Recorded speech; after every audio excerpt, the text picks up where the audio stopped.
notre cœur.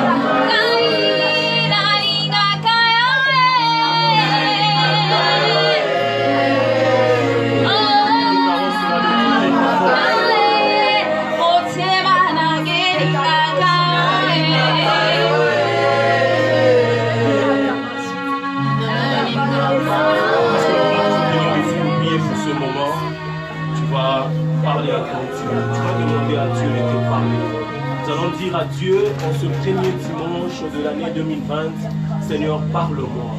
J'aimerais entendre tes oracles cet après-midi. Demandons à Dieu que cet après-midi, que sa parole vienne transformer une situation dans nos vies cette année. Nous allons dire à Dieu qu'au travers de ta parole, que nous puissions vivre la main de Dieu. Est-ce que quelqu'un peut élever sa voix? Prions dans le nom de Jésus.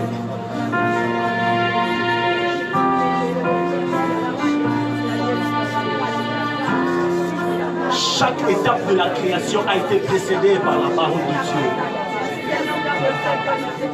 Cet après-midi, nous avons besoin de la parole du moment. Est-ce que quelqu'un peut bien prier Dieu cet après-midi? Nous sommes là pour parler à notre Dieu. Tu n'es pas là seulement pour l'entendre, mais pour le parler aussi. Dieu est sur le point de faire une chose cet après-midi. Dieu est sur le point de transformer toute une destinée. En une nuit, la destinée de Jacob a été transformée. Et en un après-midi, Dieu peut faire de grandes choses.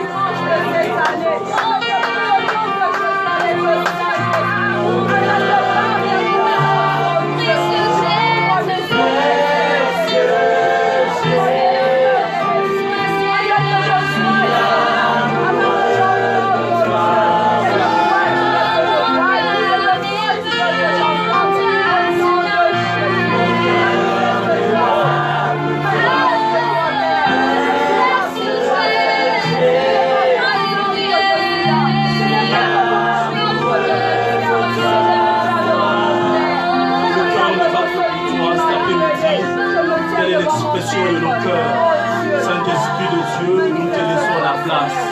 Cet après-midi, Père, notre prière est le vœu de nos cœurs et que tu puisses te manifester encore. Seigneur, cet après-midi, nous ne sommes pas venus écouter un homme, mais c'est toi que nous sommes venus écouter. Père, nous te prions que les écrits de cieux soient ouverts. Seigneur, honore la foi d'une personne cet après-midi. Viens bénir une vie cet après-midi et viens changer une destinée cet après-midi. Père, bénis ta parole, bénis ces moments, loin de nous d'esprit de distraction. Nous te prions, Père, que nos cœurs soient des terres fertiles, sur laquelle tombera ta sémence et produira du fruit. Saint-Esprit de Dieu, atteins tes buts. Ne nous passe pas outre cet après-midi, mais viens agir et changer quelque chose dans notre vie. Merci, cher Saint-Esprit. Au nom de Jésus. Amen. Est-ce que quelqu'un peut m'aider à acclamer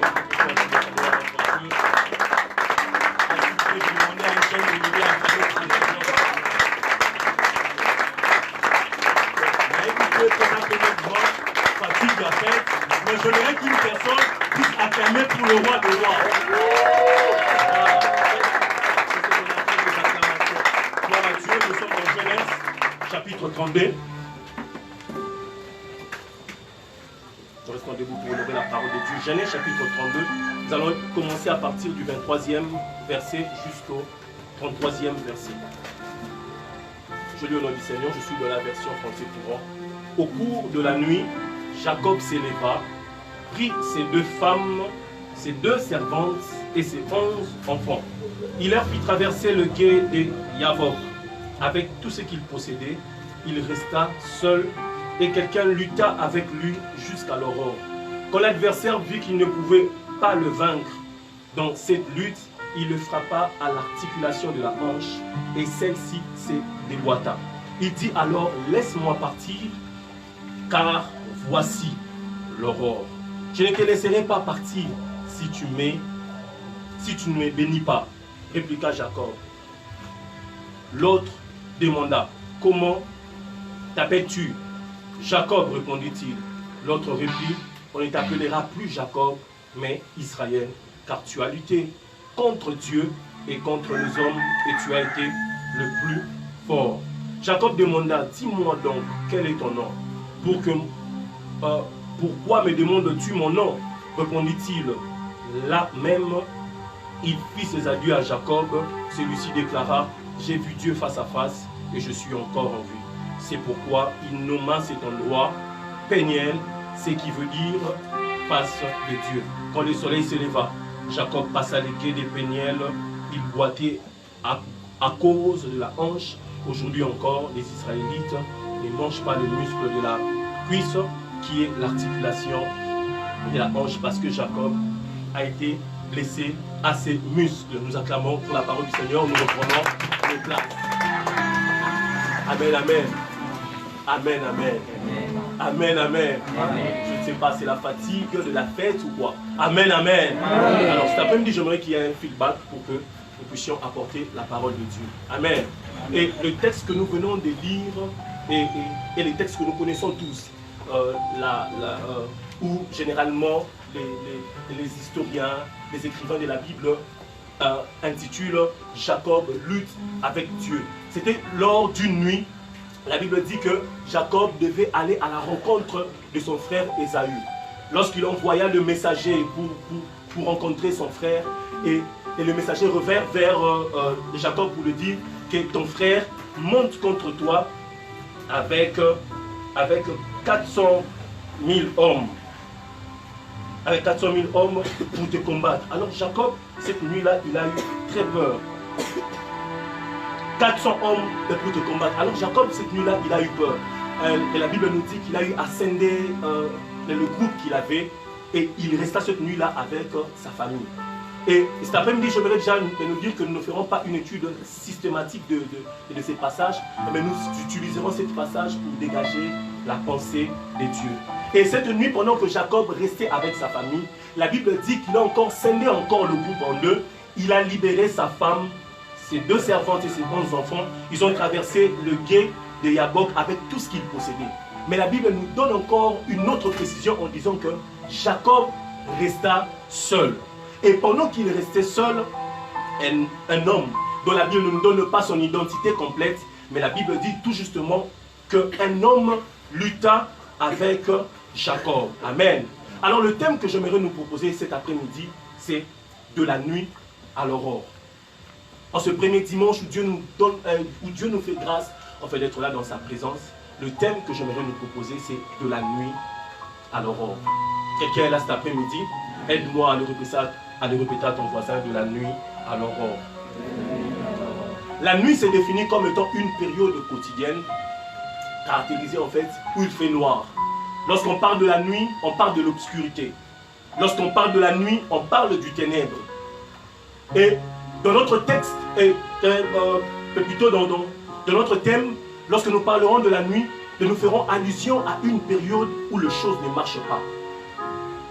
Pendant que nous serons en train de parler de la nuit ici dans notre thème ici, nous ferons allusion à une période de confusion, à une période de questionnement, où l'homme se pose la question, où l'homme est dans l'embarras de choix, dans la confusion. Il questionne Dieu, pourquoi les choses ne marchent pas? Pourquoi dans ma vie, certaines choses ne marchent pas? Pourquoi l'homme a l'impression comme si Dieu n'agit que pour d'autres personnes? La nuit, c'est une période où l'homme se pose des questions, l'homme est dans la confusion. Il a l'impression que Dieu ne fait que des choses pour d'autres et non pas pour lui. Pendant que nous serons en train de parler de la nuit, c'est un temps où nous avons l'impression que Dieu est silencieux. Pendant que nous serons en train de parler de la nuit, nous parlerons d'un temps où nous avons l'impression que Dieu est silencieux pour ton cas. Dieu est silencieux pour ton problème. Dieu est silencieux pour ta maladie. Dieu est silencieux pour tous les problèmes de ta famille qui ne marchent pas. Vous avez des problèmes au niveau du tribunal et vous êtes sur le point de perdre le procès. Alors tu te poses la question, où est Dieu? Tu sers Dieu, mais tu as l'impression comme si rien ne marche dans ta vie. Tu ne fais qu'investir d'un projet à un autre parce que rien ne marche. La nuit dont nous serons en train de parler, c'est ça, un temps de confusion et de questionnement. Un temps où tu investis dans ces projets et rien ne marche, tu chutes dans un autre projet pour tenter si le deuxième projet ou si la deuxième option va marcher. Un temps où, en tant qu'enfants de Dieu, nous nous posons des questions. Un temps où, en tant qu'enfants de Dieu, nous sommes dans la confusion. On se dit réellement, est-ce que Dieu est avec moi? Réellement, est-ce que Dieu est de mon côté? Ou il n'agit que pour d'autres personnes?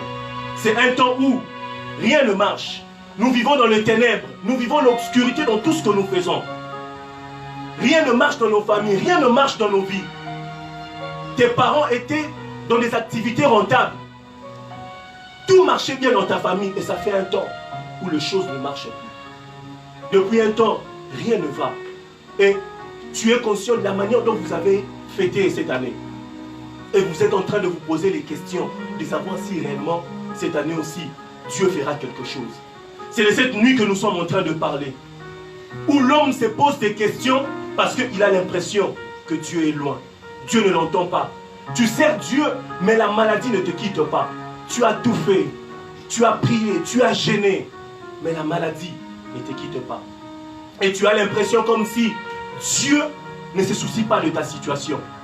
Tu as l'impression comme si Dieu ne se soucie que des autres, mais pas pour ton cas. La maladie a pris place dans ta famille. La maladie a pris place dans votre famille. Au lieu que l'argent apporte le bonheur, l'argent commence à apporter le malheur. Pourquoi? Parce que une fois que vous avez l'argent, une fois que l'argent entre dans la caisse familiale, automatiquement la maladie se lève. Vous avez l'impression comme si Dieu n'agit pas. Vous avez prié, mais rien ne s'est fait. C'est de cette nuit que nous parlons. Une nuit où tellement tu ne tombes que malade, on commence même à te suspecter que tu es sorcier. C'est de cette nuit dont nous parlons. Une nuit où rien ne marche. Tout est obscur tout au long de notre vie. De notre vie. Au lieu que l'argent attire le bonheur, l'argent commence à attirer le problème. Une fois qu'il y a l'argent dans la famille, les enfants commencent à tomber malades. Une fois qu'il y a l'argent dans la famille, ton père tombe malade. Une fois qu'il y a l'argent dans la famille, il y a toujours un problème qui surgit.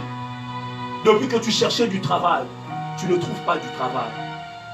Et il y a même quelqu'un qui a voulu t'aider dans tes démarches pour que tu décroches du travail. Et au moment où il s'est metté à t'aider, automatiquement cet homme a connu des problèmes au niveau du travail.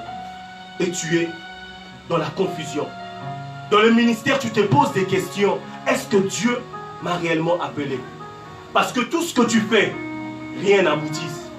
Tu as gêné, tu as prié, mais il n'y a pas de résultat dans ton ministère.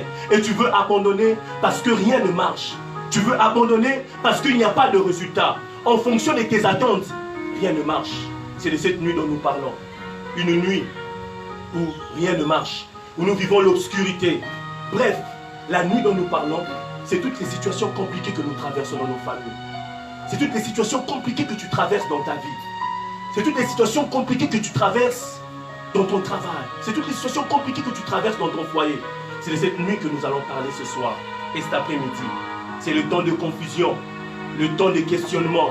Un temps où en étant jeune, tu te poses la question de savoir est-ce que je vais réussir dans la vie. Tu regardes ton âge et tu regardes le timing. Tu te dis que plus rien ne se fera encore en ma faveur. Tu te dis que l'âge avance, je suis toujours chez les parents. L'âge avance, je n'arrive toujours pas à décrocher du travail. Tu te poses la question si réellement je veux me marier en fonction de ton âge. C'est de cette nuit dont nous parlons, qui est caractérisée par la confusion, qui est caractérisée par les questionnements. Et pendant que nous serons en train de parler de la nuit, c'est que j'aime, et qu'il y a aussi l'aurore. Et cet après-midi, j'aimerais dire à une personne que les ténèbres ne régneront pas toujours.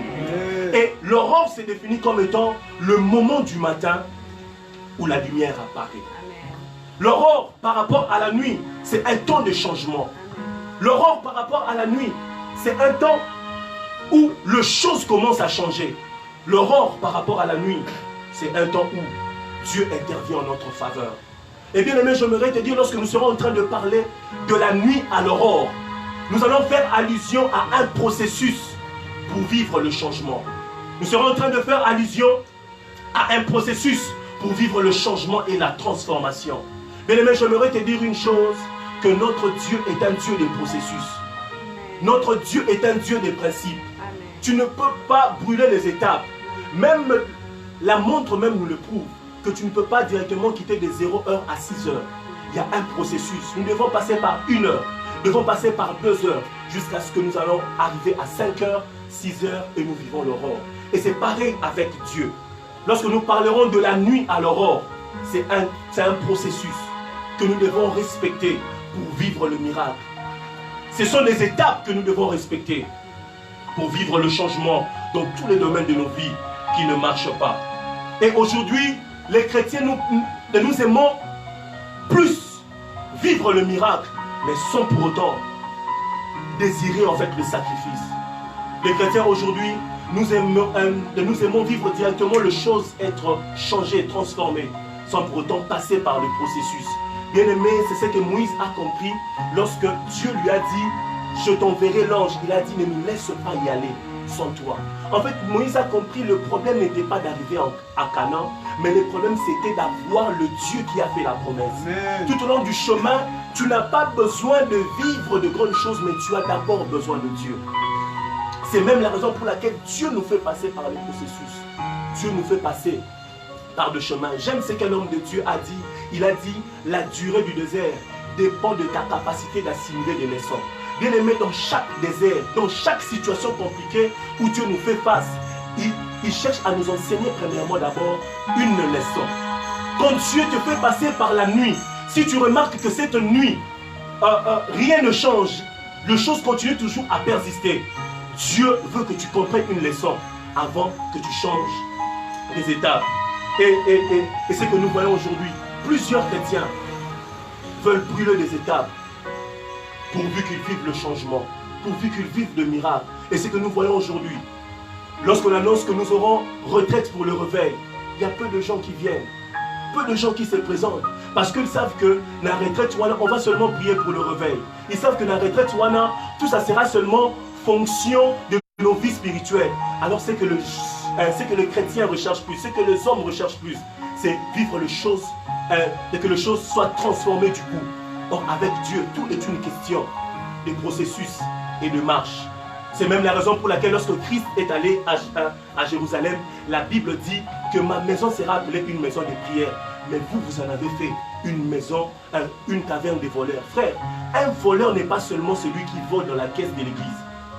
Un voleur, c'est celui aussi qui cherche à bénéficier de la grâce de Dieu, qui cherche à bénéficier du miracle sans pour autant respecter le processus. Un voleur, c'est celui aussi qui va chez une sœur en lui disant que Dieu m'a dit que tu es la femme de ma vie, alors que Dieu ne lui a rien dit. C'est ça un voleur. Un voleur n'est pas seulement celui qui vole dans la caisse, mais un voleur, c'est celui aussi qui cherche à bénéficier de la grâce de Dieu sans pour autant à bénéficier du miracle, de changement, sans pour autant suivre le processus. Or, lorsque Dieu nous conduit dans son processus, c'est pour que premièrement d'abord, que nous puissions le connaître avant de jouir de sa bénédiction. Lorsque Dieu nous fait entrer dans son processus, il cherche premièrement d'abord que nous ayons la connaissance de Dieu avant que nous puissions jouir de sa bénédiction. Bien-aimés dans les Seigneurs, plusieurs aujourd'hui brûlent des étapes. Or, c'est que Dieu cherche premièrement que nous ayons sa connaissance avant de vivre le miracle. C'est pourquoi Moïse a dit, ne nous laisse pas y aller. Sans toi, nous avons besoin de toi. Est-ce que quelqu'un est là cet après-midi? Et la nuit dont nous parlons, c'est un temps compliqué, un temps de confusion. Pourquoi? Parce que c'est pendant la nuit que l'homme vit l'adversité. Il vit l'adversité. Bien-aimés dans les Seigneurs, pendant la nuit, nous nous posons des questions et nous sommes confus tout simplement parce que c'est une période où nous vivons l'adversité. C'est une période où l'homme se pose des questions. Parce que nous vivons l'adversité. J'aimerais dire à une personne que l'adversité te permet de connaître Dieu.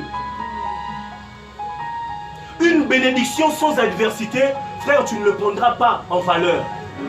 La valeur d'une chose, la valeur d'une bénédiction dépend de l'adversité. Et la nuit est une période de confusion et de questionnement à cause de l'adversité. Frère, si tout allait bien dans ta vie, tu n'allais pas te poser des questions et tu allais commencer à chercher Dieu et à marcher sans pour autant même prier. L'adversité. Et par rapport à l'adversité, j'aimerais dire deux choses. Que Dieu peut t'éprouver et le diable peut s'opposer à toi.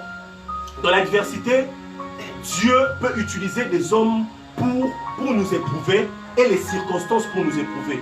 Mais dans l'adversité aussi, le diable peut s'élever contre toi pour combattre ta destinée. C'est pourquoi, frère, le processus que nous allons parler cet après-midi, en fait, le caractère que nous devons développer cette année sont des caractères qui nous permettront à ce que même lorsque Dieu sera en train de nous éprouver, même lorsque le diable sera en train de nous attaquer, pour nous empêcher à vivre notre destinée, que nous soyons en mesure de s'en sortir. C'est la raison pour laquelle la Bible dit dans Genèse que tu ne t'appelleras plus Jacob, mais tu t'appelleras Israël, parce que tu as lutté contre Dieu et contre les hommes et tu as été vainqueur. Frère, c'est que Dieu veut cette année et que tu sois vainqueur, même face à ces épreuves. C'est que Dieu veut cette année et que tu sois vainqueur, même face à l'opposition du diable. C'est que Dieu veut cette année et que tu sois vainqueur dans tout ce que tu feras. Mais tu ne peux pas être un vainqueur si tu ne respectes pas le principe. Tu ne peux pas être un vainqueur cette année si tu ne respectes pas la marche à suivre pour vivre des miracles, pour vivre de grandes choses. La valeur d'une chose, je l'ai dit, est liée à son adversité. Pour que les choses changent, cette année, nous devons adopter les caractères que nous venons de ressortir dans ce texte de Genèse. Pour répéter encore, je suis en train de parler de la nuit à l'aurore. J'ai dit que la nuit, l'homme voit la nuit comme étant un temps compliqué, un temps de confusion et de questionnement. Pourquoi? Parce que c'est pendant ce temps où nous vivons l'adversité. Le diable s'oppose à nous, les hommes aussi s'opposent à nous. En fait, le diable nous empêche à entrer dans notre destinée. Le diable nous empêche à avoir les choses que Dieu nous a promises. Et pendant la nuit aussi, Dieu peut nous éprouver en mettant face à nous des hommes et des circonstances pour éprouver notre foi. C'est pourquoi nous avons dit que nous allons relever des caractères qui nous permettront cette année à être vainqueurs, cette année à vaincre l'adversité et les épreuves qui seront au-devant de notre chemin. Amen, amen. Et le premier caractère que nous allons parler cet après-midi, c'est la détermination. Aide-moi à dire à ton voisin la détermination. Et la Bible nous dit que Jacob resta seul et il lutta avec un homme jusqu'à l'aurore. C'était à Jacob que Dieu avait fait la promesse. Dieu n'avait pas fait la promesse à Ruben, Dieu n'avait pas fait la promesse à Siméon, mais Dieu avait fait la promesse à Jacob. Et ses enfants n'étaient que le bénéficiaire de la promesse que Dieu avait faite à Jacob. Et cette nuit-là, il était question de la destinée. Frère, j'aimerais te dire une chose, qu'il y a des combats dans la vie, il y a des combats de la destinée qui nécessitent que tu sois seul pour l'affronter. Imaginons que cette nuit-là, Jacob était resté avec sa famille. Frère, en Joanna, elle n'ira survivre. Parce que déjà, Ruben, elle n'ira pas même été. Mais cette nuit-là, il fallait que Jacob reste seul. Parce qu'il était question du combat de la destinée. J'aimerais te dire, bien-aimé dans le Seigneur, qu'il y a des choses dont nous devons rester seuls pour vivre le changement. L'ange devait rester en vie pour bénir Jacob. L'ange ne devait pas mourir parce qu'un homme mort n'a pas les capacités de bénir quelqu'un. Et cette nuit-là, l'ange devait être vivant pour bénir. Il fallait que Jacob reste seul. La Bible dit que Jacob demeura seul et ensuite il lutta avec un homme. Nous voyons la détermination. Frère, je suis venu dire à une personne cet après-midi. En une nuit, la destinée de Jacob a été transformée. Je suis venu aussi te dire que Dieu nous donne des opportunités pour changer notre destinée. Frère, sœur, à chaque fois que Dieu te donne la possibilité de venir dans sa présence, à chaque fois que Dieu te donne la possibilité d'aller dans les nuits de prière, d'aller à l'église pour prier Dieu, en soi, Dieu nous donne la possibilité ou les opportunités, enfin, d'entrer dans notre destinée. Si nous lisons dans le chapitre 31, nous allons voir Dieu s'est révélé à Jacob et lui dire que tu dois rentrer dans le pays de tes ancêtres. Dieu voulait lui introduire dans une nouvelle saison. Frère, sœur, c'est aussi de cette même manière que Dieu a permis à ce que tu puisses entrer en 2020. Bien aimé, nous avons quitté 2019 pour entrer en 2020. C'est un processus, c'est un pas que nous avons fait aussi en termes de saison ou en termes de temps. Et c'est aussi une opportunité que Dieu nous donne, afin que cette année, que nous ne revivons plus les mêmes choses de l'année passée, afin que cette année, que opportunités que Dieu nous donne, de saisir. Bien-aimés dans le Seigneur, frères, sœurs, Dieu te donne une opportunité à chaque fois que tu es dans sa présence, afin de saisir ta destinée, afin d'entrer dans ta destinée, afin d'entrer dans une saison nouvelle, afin d'entrer dans une saison de gloire. Plusieurs abandonnent à la porte de leur destinée. Plusieurs renoncent à la porte de leur destinée à cause de manque de détermination. Bien-aimés dans le Seigneur, la Bible dit que cette nuit-là, Jacob lutta avec une personne dont il ne connaissait même pas son identité. La Bible dit que Jacob lutta avec cet homme. Pourquoi tu abandonnes? Pourquoi tu arrêtes de prier quand les choses ne marchent pas? Pourquoi tu arrêtes de prier? Parce que rien n'est fait encore dans ta famille. Pourquoi tu arrêtes de prier? Parce que les choses ne marchent pas. Sois déterminé même à renoncer avec les personnes qui t'empêchent d'aller de l'avant dans ta marche chrétienne. Bien-aimé, tu ne peux pas renoncer à tes amis si tu n'es pas déterminé. Tu ne peux pas renoncer à tout ce qui t'empêche d'avancer dans ta marche chrétienne. Tu ne peux pas renoncer à tout ce qui t'empêche d'aller prier. Tu ne peux pas renoncer à tout ce qui t'empêche d'aller en retraite si tu n'es pas déterminé. Tu n'es pas guéri, tu es toujours malade. Mais pourquoi tu arrêtes de prier? Cette année, Dieu veut que nous soyons déterminés dans sa présence. Déterminés à chercher Dieu. Déterminés à avoir de chaînes personnelles. Déterminés à faire de sacrifices. Déterminés même à prier. Déterminés à venir dans la présence de Dieu. Tant que Dieu n'a pas agi, frère, toi aussi ne t'arrête pas. Continue toujours de réagir. Tant que tu n'as pas encore vu le miracle, tant que l'obscurité gagne encore le terrain dans ta famille, dans ta vie, tant que cette situation qui ne marche pas dans ton foyer, dans ta famille, n'abandonne pas. Continue de chercher Dieu. Une personne déterminée ne voit pas l'adversité. Une personne déterminée voit la valeur de ce que Dieu veut faire dans sa vie. Pourquoi le diable combat ta vie? Pourquoi le diable combat ton travail? Pourquoi le diable combat ta santé? C'est parce qu'il sait que le jour où tu seras guéri, tu seras un canal de bénédiction pour toutes les personnes qui souffrent de la même maladie que toi. Il sait que le jour où tu auras du travail, tu ne seras pas seulement une bénédiction, mais une source de bénédiction pour les autres. Il sait que le jour où tu seras en paix, tu seras un témoignage pour l'Église. C'est pourquoi il te combat. Frère, malgré l'adversité, n'abandonne pas. Cette année, Dieu veut que nous soyons des hommes et des femmes déterminés. Déterminés à chercher Dieu. Déterminés à lutter jusqu'à l'aurore. Même si les choses tardent, même si l'intervention divine tarde, continue à lutter. Cet après-midi, Dieu veut que nous soyons des Jacob, des hommes et des femmes déterminés. Tant que les choses n'ont pas encore commencé à changer, ne baisse pas les bras. Continue à prier. Continue à prier. Et tout dépend de ta vision. Frère, la détermination est produite par deux choses. La vision et la connaissance de Dieu. La Bible dit que ceux du peuple qui connaîtront leur Dieu agiront avec fermeté. Frère, tu ne peux pas être déterminé dans la prière si tu n'as pas la connaissance de Dieu. Qui est ton Dieu? Moi, mon Dieu, c'est celui qui agit.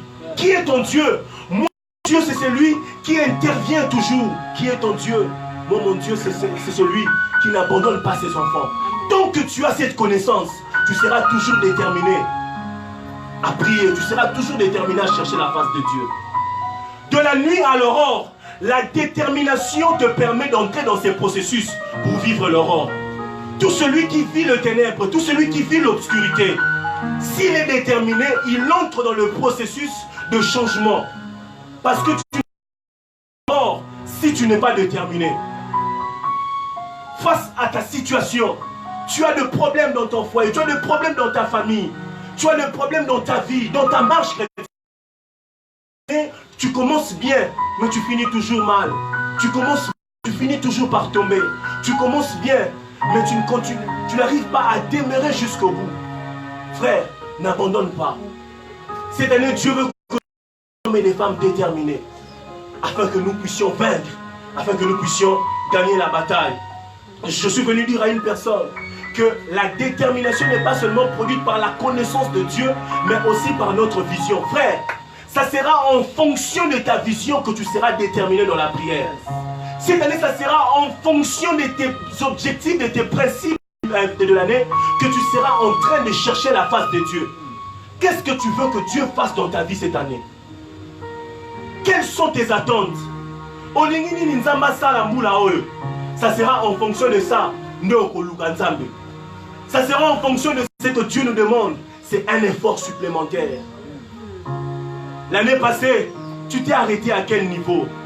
C'était à la porte de ta destinée. Mais par manque de détermination, tu as eu à abandonner. Tu es en train de prier pour ton travail. Tu es en train de prier pour ton problème. Mais c'est à la porte de ta destinée que nous avons tout abandonné. Et cette année, ce que Dieu nous demande, c'est un effort supplémentaire. Qu'est-ce que Dieu t'a promis? Tant que tout est obscur, continue de prier. Cette année, Dieu veut faire de grandes choses. Dieu ne peut pas s'engager si tu ne t'engages pas. J'aime la détermination de cette femme cananéenne qui est en train de dire à Christ. Il implorait à Christ, guéris mon âme de ma fille.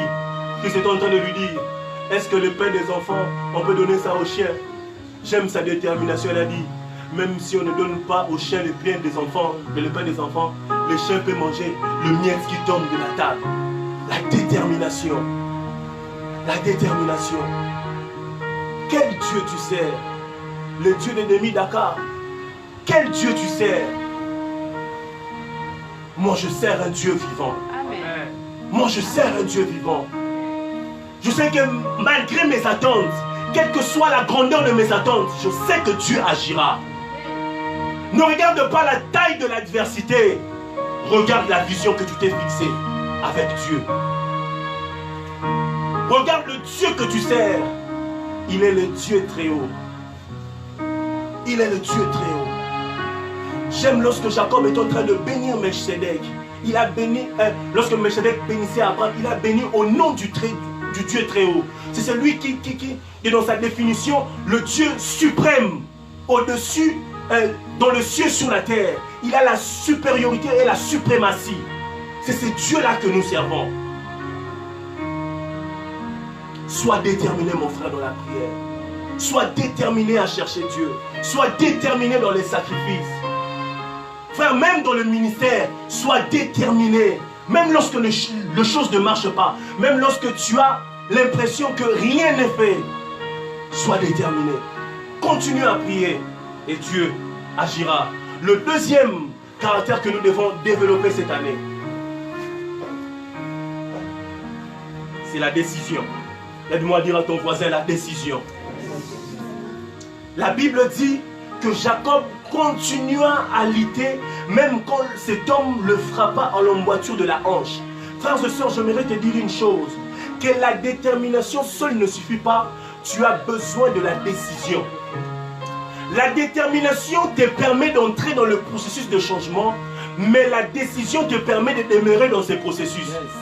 J'aimerais dire à une personne que les choses ne se feront pas toujours comme nous les pensons. Dieu a dit à Ézéchiel, prophétise sur ses ossements desséchés. Il lui a dit, je crois, 5 choses. Il lui a dit, prophétise en fait que ce ossements est de la vie de l'esprit, la chair, la peau, et afin qu'elle revive. Mais pendant que Ézéchiel était en train de prophétiser, frère, au lieu que par son prophétie que tout s'accomplisse, la Bible dit que dans ces ossements, c'est seulement la chair qui a produit. Et les nerfs, c'est fini. Il n'y avait pas l'esprit. Qu'est-ce que j'aimerais dire par là, frère? Il y a des choses que nous serons en train de demander à Dieu. Tout n'arrivera pas. Du coup, c'est un processus que nous devons vivre. C'est un processus. Même le changement est un processus. Tu ne verras pas tout du coup. C'est pourquoi, frère, tu as besoin de la détermination et de la décision afin de persévérer. Tu seras en train de prier Dieu pour ta maladie. Mais au lieu que la maladie, au lieu que tu sois guéri directement, peut-être que la maladie peut s'aggraver. Tu seras en train de prier Dieu pour la situation de ta famille. Mais au lieu que les choses changent, les choses peuvent encore s'aggraver. La Bible dit que cet homme frappa Jacob à l'emboîture de la hanche. Frère, quelles sont les choses qui te font pleurer? Quelles sont les choses qui te découragent? La détermination seule ne suffit pas. Tu as besoin de la décision afin de rester dans le processus. Quelles sont les choses qui te poussent à pleurer? Quelles sont ces choses? Quelles sont ces choses? Tu seras en train de prier Dieu, mais au lieu que les choses changent, mais elles ont encore qu'on s'aggrave, qu'on s'empire encore, n'abandonne pas. Aie la décision. Sois décidé cette année à poursuivre tes moments de prière. Sois décidé cette année à prier toujours Dieu. Mon frère, j'aimerais te dire, toi ministre de Dieu, cette année, sois décidé à chercher Christ, même lorsque rien ne marche dans le ministère. Tu avais avant 30 membres, mais pendant que tu as commencé le processus, pendant que tu as commencé à prier Dieu, nombre diminue. Au lieu de 30, les gens commencent à venir à 15. Mais ne sois pas découragé. La décision te permet de faire face au changement. La décision te permet de faire face au changement des situations. Les choses ne se feront pas toujours comme nous les pensons. Non, non, non, non. Tu vas introduire tes dossiers, au lieu même qu'on puisse les traiter, dossier est l'immoral ou une entreprise. Mais tu as besoin de la décision. Tu as besoin de la décision, de prendre une décision. Tu as besoin de te décider afin de vivre le changement, afin de vivre de grandes choses. Chers ministres, chers coordonnateurs, continuons de chercher Dieu, même lorsque rien ne marche. Frère, j'aimerais te dire, continue de chercher Christ, car l'onction sans Christ est un poison. Le miracle sans Christ, c'est de la magie. Nous avons besoin de Dieu. Nous avons besoin de Dieu. Nous avons besoin de Dieu. Décide-toi cette année à t'accrocher à Dieu. Même lorsque les choses commencent à s'aggraver, décide-toi de t'accrocher à Dieu. Même lorsque rien ne marche, tu n'as plus de vêtements, accroche-toi à Dieu. Accroche-toi à Dieu. Accroche-toi à Dieu. La différence qu'il y a entre la décision et la détermination est que dans la détermination est produite par la vision que nous avons par la vision que nous avons et la connaissance de Dieu. Mais la décision, elle est produite par la connaissance de la parole de Dieu. Frère, plus les choses vont continuer à s'aggraver, plus nous devons nous rappeler de ce que Dieu a dit dans sa parole. Plus nous devons continuer à nous rappeler de ce que Dieu a dit dans sa parole. Dans la détermination, frère, tu vois une vision. Que non, par rapport à ma maladie, je serai guéri. Mais lorsque tu entres dans le processus, si les choses s'aggravent, frère, tu ne regarderas plus cette vision. Tu auras besoin de t'accrocher à la parole de Dieu pour continuer à demeurer. Qu'est-ce que Dieu a dit dans sa parole? Frère, les hommes et les femmes qui n'ont pas la connaissance de la parole de Dieu sont ceux-là qui abandonnent lorsque les choses deviennent graves. Amen. Les hommes et les femmes qui n'ont pas la connaissance de la parole de Dieu sont ceux-là qui lâchent sans pour autant vivre le miracle. Tu as besoin de vivre la parole du moment.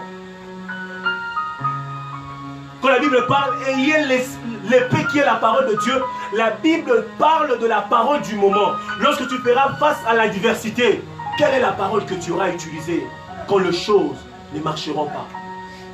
C'est même la raison pour laquelle Christ, face au diable, du haut du temple, il a utilisé la parole du moment. Quand tu feras face à l'adversité, quand les choses vont s'aggraver, qu'est-ce que tu vas utiliser comme épée afin de repousser l'ennemi? Pendant que l'ennemi te présentera que rien ne marche, tu pries, mais rien n'évolue. Tu pries, mais tu continues toujours de pleurer. Quelle est la parole que tu auras en ces moments-là pour te défendre? Nous avons besoin d'avoir la connaissance de la parole de Dieu pour réagir face à la tentation. La décision. Prends la décision, bien-aimé dans le Seigneur, cette année, de t'accrocher à Dieu. Prends la décision cette année, frère, sœur, de ne pas abandonner Dieu. Décide-toi. Même lorsque tu seras en train de pleurer, continue toujours d'avancer. Même lorsque tu manqueras de vêtements, continue toujours de prier Dieu. Même lorsque tu manqueras de l'argent, continue toujours avec Dieu. Même lorsque ta maladie s'aggravera encore, continue toujours de t'accrocher à Dieu. Comme Jacob, décide-toi. Lutte contre l'ange, contre cet homme, jusqu'à ce que les choses vont changer. Frère, cette année, décide-toi de chercher Dieu en profondeur. Décide-toi d'être une source de bénédiction pour ta famille. Frère, plusieurs aujourd'hui pensent que si Dieu t'appelle, c'est seulement pour créer un ministère. Frère, sœur, même dans le gouvernement, il n'y a pas seulement des ministres des Affaires étrangères. Même dans le gouvernement, il y a aussi un ministre près du président. C'est celui-même qu'on voulait lapider ces derniers temps. Frère, tu peux te décider à être la sentinelle de ta famille. Yes. Wanakutu, c'est un ministère facile parce que tu n'auras pas besoin de chaises. Tu n'auras pas besoin de micro. Décide-toi, frère, à être même la sentinelle des missionnaires, la sentinelle des païens. Oh, priez Dieu, même lorsque les choses ne marchent pas dans ta famille. Il y a des familles où au Sambeli pendant pour papa, mais la situation ne marche pas. Ata baroboudé le Sambo, frère, continue toujours de prier. Continue toujours à réunir les familles. Voilà tout. Et un ministère sans biaka. Parce que ton encore semble et pas oncle. Alors peut ce mot avec tout. Frère, c'est ce que nous devons adopter cette année. Décide-toi cette année à t'accrocher à Dieu. Afin de voir les choses changer. Quelle est la parole que tu as? Nous avons dit que la décision est produite par la connaissance de la parole de Dieu. Quelle est cette parole que tu gardes dans ton cœur? Quelle est la parole qui t'accompagnera cette année? La Bible dit, alors tous ceux qui se confient en toi se réjouiront. Ils auront de l'allégresse à toujours. Et tu les protégeras, tu seras un sujet de joie pour eux. Quelle est la parole qui t'accompagne cette année? Tu ne veux pas abandonner. Quelle est la parole qui t'accompagnera cette année? La Bible dit, beaucoup de douleurs sont de la part de méchants. Mais ceux qui se confient en l'Éternel est environné de grâce. Quelle est la parole qui t'accompagnera cette année? La Bible dit encore dans le psaume 125, verset 1, ceux qui se confient en l'Éternel, ils sont comme la montagne de Sion. Elle ne chancelle point, mais elle est affermie pour toujours. Quelle est la parole qui va t'accompagner cette année? Dieu veut que tu sois déterminé et que tu aies la décision afin de lutter jusqu'à ce que tu verras l'aurore. Afin de lutter jusqu'à ce que tu verras les choses changer. Afin de lutter jusqu'à ce que tu verras les choses être transformées. Quelle est la pensée de Dieu cet après-midi? Que Dieu nous bénisse et qu'il bénisse sa parole. Que notre début, nous allons prier Dieu.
tout changer.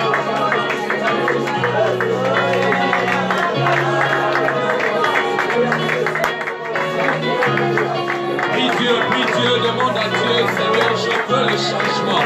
Cette année, je veux le changement. Cette année, je veux des résultats nouveaux.